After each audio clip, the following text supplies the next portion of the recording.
Midday Maryland videographer Tony Marsala broke free of the studio and headed to South River in Anne Arundel County without me recently, I might add. But all is forgiven because he brought back this special story for us and more on how we can go back and help save the Chesapeake Bay one river at a time ourselves.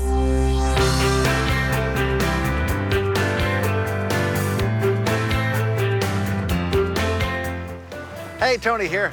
Right behind this grass, there's a whole lot of people doing a whole lot of work. So I came over here, where I can tell you there's a lot of people getting their hands pretty dirty to try to make this river pretty clean. Today, you can only swim when it hasn't rained in the last 48 hours.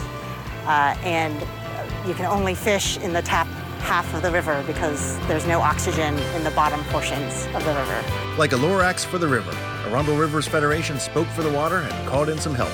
Funding from local, state, and federal partners.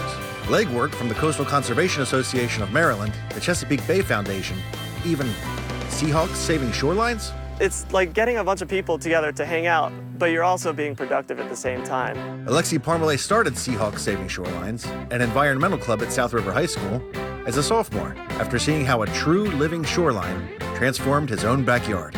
I was sitting there in my spinny chair in my room, and I was like, what if other kids saw what I saw an entire ecosystem just kind of erupt out of nothing. The club gets together and volunteers with local conservation groups to help plant native grasses, or help build oyster reef balls, or help smear oyster spat on those reef balls.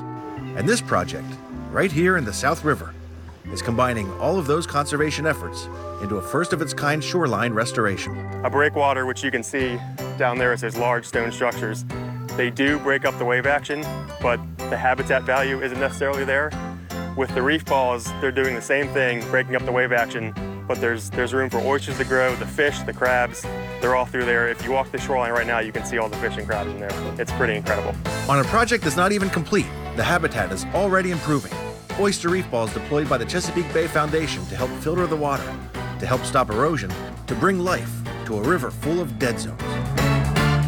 Curtis Hoover is the masonry instructor at the Center of Applied Technology North in Severn. He saw a chance to save the bay while building careers.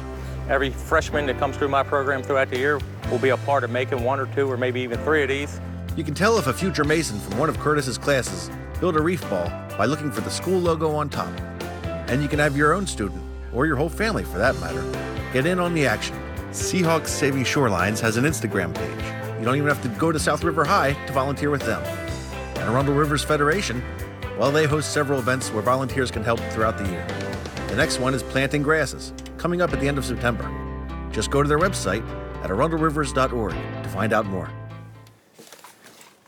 Elsa, I'm telling you, I could talk about this till the river runs dry, but I gotta get back to work.